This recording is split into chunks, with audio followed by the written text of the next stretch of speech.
मालदा हबीबपुर से खबर। स्कूल प्रशासन पर रात के अंधेरे में हाई स्कूल का डीजी जनरेटर बेचने का आरोप। शनिवार को अभिभावक और छात्र स्कूल के सामने पेश हुए और जनरेटर को तुरंत वापस करने की मांग की। घटना हबीबपुर ब्लॉक के एहो ग्राम पंचायत के एहो हाई स्कूल में हुई। उन्होंने पूरे मामले की अलग अलग विभिन्न विभागों को सूचना दे दी है और लिखित शिकायत भी दर्ज कराई है। इस घटना को लेकर इलाके में नियमित रूप से प्रदर्शन शुरू हो गया है। इस बीच अभिभावकों के आरोप को स्वीकार करते हुए स्कूल प्रबंधन समिति के अध्यक्ष संजय वर्मन ने हेडमास्टर अभिजीत मिश्रा के खिलाफ तीखी टिप्पणी की। उन्होंने दावा किया कि हेडमास्टर स्कूल के किसी भी मामले पर उनसे चर्चा नहीं करते। उन्हें जनरेटर की खरीद बिक्री के बारे में भी जानकारी नहीं दी गई। उन्होंने ये भी कहा कि कुछ दिन पहले एक आरटीआई के तहत जानकारी मांगी, जिसमें पता चला कि हेडमास्टर ने मिड डे मील का लगभग 4,52,000 टका चेक के माध्यम से एक निजी संस्था को भुगतान किया। उन्होंने इसके लिए प्रबंध समिति के साथ कोई बैठक नहीं की और न ही बीडीओ से कोई अनुमति ली। मैंने पूरे मामले को लेकर जिलाधिकारी और जिला विकास अधिकारी कार्यालय में लिखित शिकायत दर्ज कराई थी। कुछ दिनों बाद मुझे छात्रों और स्थानीय अभिभावकों के माध्यम से पता चला कि रात के अंधेरे में जनरेटर बेच दिया गया था। मैंने पूरे मामले से अवगत कराते हुए ब्लॉक और जिले के विभिन्न विभागों में फिर से लिखित शिकायत दर्ज कराई। मामले के संबंध में स्कूल के प्रधान अध्यापक अभिजीत मिश्रा ने कहा कि शिकायत पूरी तरह से निराधार है। छात्रों के लाभ के लिए जनरेटर खरीदा गया, कुछ दिनों बाद ये खराब हो गया, इसलिए इसे वापस भेज दिया गया। कुछ वरिष्ठ भी शामिल। কতদিন আগে? 20 তারিখ 19 তারিখ। আচ্ছা, তোরা স্যারকে জানিয়েছিলিস? হ্যাঁ, স্যারদের কাছে শুনেছিলাম, আমরা সঠিক জানি না, তো আজকে ভালো করে জানলাম। আচ্ছা, তোদের জন্য তোদের কাছ থেকে টাকা নেয়? হ্যাঁ, 50 টাকা করে নিত জেনারেটরের জন্য। কি বছরে না মাসে? বছরে, মানে যখন ভর্তি হতাম তখনই 2 বছর ধরে নিয়েছে। আচ্ছা, তারপরে হঠাৎ জেনারেটর নাই কতদিন ধরে? জেনারেটর তো 20 তারিখ থেকে নাই।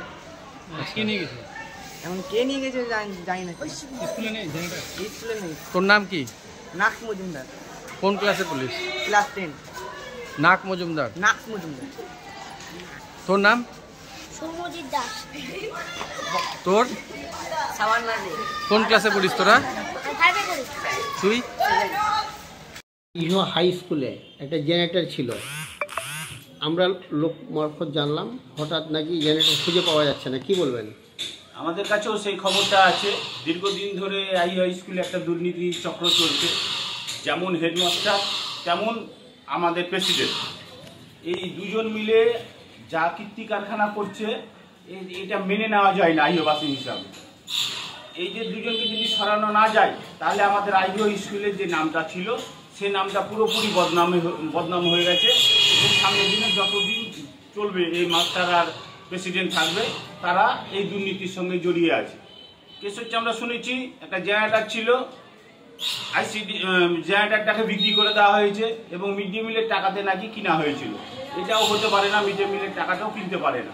মিড ডে মিলের টাকা বা মিড ডে মিলের কাজ হচ্ছে বাচ্চাদের খাওয়াবার জন্য মিড ডে মিল, এবং ওদেরকে না খাইয়ে যদি মাস্টার এটা কাজ করে থাকে তাহলে। সভাপতি জেনারেটর বিষয় নিয়ে অভিযোগ করেছেন যে জেনারেটর ছিল, হঠাৎ করে জেনারেটর দেখা যাচ্ছে না। 19 তারিখে রাতের অন্ধকারে জেনারেটরটি বাইরে করে দেওয়া হয়েছে। তিনি একটু অভিযোগ করেছেন ডিআই অফিসে, এসআই অফিসে, ব্লকে এবং ডিএম সাহেবকে।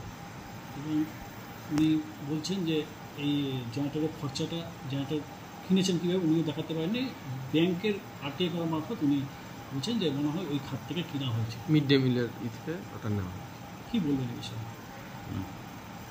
জেনারেটর সংক্রান্ত যে ব্যাপারটা উনি বলেছেন, জেনারেটর আমাদের ছিল, কেনা হয়েছিল ছাত্রদের সাথে এবং সবার সঙ্গে কথা বলি। এবার জেনারেটরটা কেনার পরেই জেনারেটরটা ডিফেক্টিভ বেরিয়ে যায়। তারপরে বেশ কিছুদিন চলছে, রিপ্লেসমেন্ট হচ্ছে এবং একটা কথা হয়েছিল যে ফিলান্থ্রপিক অর্গানাইজেশন বা ওয়েলফেয়ারদের কাছ থেকে টাকা পেলে পরে আমাদের অ্যাকাউন্টে, যে অ্যাকাউন্ট থেকে আমরা নিয়েছি সেই অ্যাকাউন্ট থেকে আমরা রিইম্বার্স। আমি ইহো হাই স্কুলের প্রেসিডেন্ট সঞ্জয় বর্মন বলছি। আমি স্কুলে আসার পর থেকে সমস্ত কিছু জিনিস আমাকে এবং পরিচালন কমিটিকে অন্ধকারে রাখে। তার জন্য আমি অনেক কিছু বিষয় জানতে চাইলে আমাকে জানান না। সেই জন্য আমি একটি আরটিআই করেছি। আরটিআই মারফত আমি জানতে পারলাম যে উনি মিড ডে মিলের অ্যাকাউন্ট থেকে বেশ কয়েক লোক টাকা আত্মসাৎ করেছেন। এবং আরও দেখেছি যে আমাদের ইহো হাই স্কুলে একটা ঐতিহ্যবাহী ডিজিটাল একটা জেনারেটর ছিল। সেই জেনারেটরটি জেনারেটরটি বেশ কয়েক বছর ধরেই চলছে। সে ছাত্রছাত্রীর স্বার্থে এবং স্টাফদের স্বার্থে সেটি ব্যবহার করা হতো। লাইন লোডশেডিং হলে সেগুলো আমরা জেনারেটরটা ব্যবহার করতাম।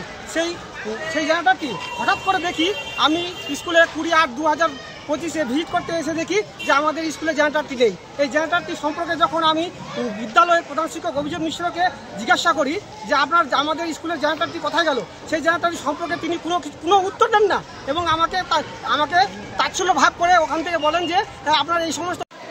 আমরা কয়েকদিন আগে আমার ছেলে স্কুলে পড়ে, হঠাৎ করে আমার ছেলে বাড়িতে গিয়ে বলছে বাবা লাইন চলে গেলে আর ফাঁকা চলছে না। এই মতো আমি চিন্তা করলাম যে আমরা তো দেখেছি যে ওখানে একটা কির্লোস্করের একটা জেনারেটর, বড় জেনারেটর ডিজি ছিল কোথায়, এই হাই স্কুলের ঘরে, মানে জেনারেটরের ঘরে আর কি। তো সেটা হঠাৎ করে কোথায় রাতের অন্ধকারে 19 তারিখ রাতের অন্ধকারে চলে গেছে। কি হারিয়ে গেছে সেটা আমরা জানতে পারিনি কিছু, হঠাৎ করে চলে গেলো কোথায়।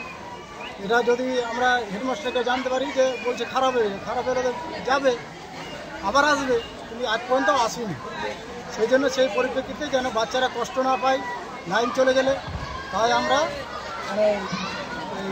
কী বলে ওই মালদাতে ডিআই অফিসে আমরা কমপ্লেন করেছি যেন এটার সুরাহা হয়।